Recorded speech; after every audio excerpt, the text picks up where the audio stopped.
Well, the government bypassing Apple, leaving the door open now for more hackers, or at least for hacks. So should Apple maybe just unlock that iPhone in the first place? More of a risk and rewards host, Deirdre Bolton. Charles, that is like avoiding the showdown at the OK Corral, right? It is, but you know, and now is Apple actually trying to find out who, asking the FBI, who helped you crack this thing? I think Apple is, but I mean, the company has come out with a statement saying, we don't know. So it's clear that Apple doesn't know. Although there's a name floating around in Israeli company. Yes, an Israeli company, Cellbrite, which many people, sources close to both, but unconfirmed by both the FBI and Apple.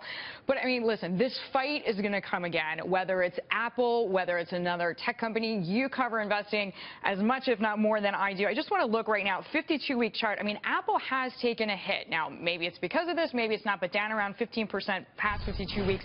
But compare that to Google, Microsoft, and Facebook, all up in that same amount of time. And these are all companies, I picked these, Charles, to show because these are all companies that have more or less come out and said, we agree with Apple's CEO, Tim Cook. So this is going to come again. I mean, any new iteration of any software, all the tech companies are just going to make it harder to crack. A lot of experts have told me, why doesn't Congress get involved, especially ones from Silicon Valley? Why don't members go? Didn't Tim Cook want to take it to Congress? He did, in fact. He said this is a role for Congress, meaning, like, hey, don't make us look bad every single time something comes up, because you know this as well as I do. I mean, Apple has, in fact, given over data 70 times since 2008, so they've done it.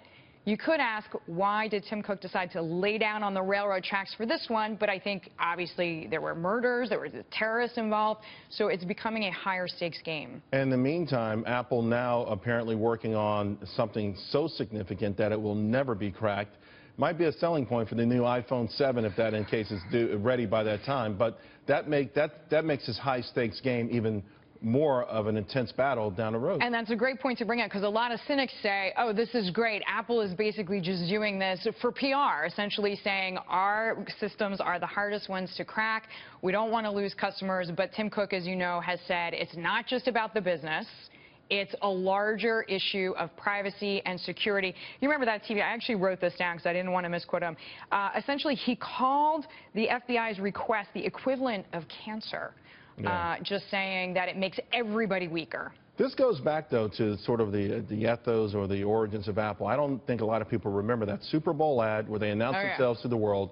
Essentially, it was based on the book 1984. Through the sledgehammer at the screen. In other words, it's us and our customers versus the government and big government and these others. And I guess Tim Cook trying to keep that legacy alive, but the stakes are so much higher now. Well, you're right. Of course, there are many in Silicon Valley who they pride themselves, right, on being outsiders. They're startup kings. They maybe didn't fit into corporate America. That's why they're there and working on these problems. And you're right. I mean, Apple was the counter-cultural company. That was the origin, the spirit of it.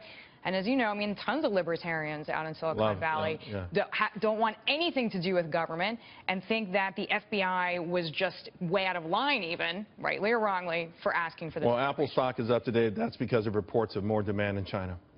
There we go. Deirdre, thanks a lot. By the way, you can catch Deirdre tonight at 5 p.m. and you can catch her there every weekday night.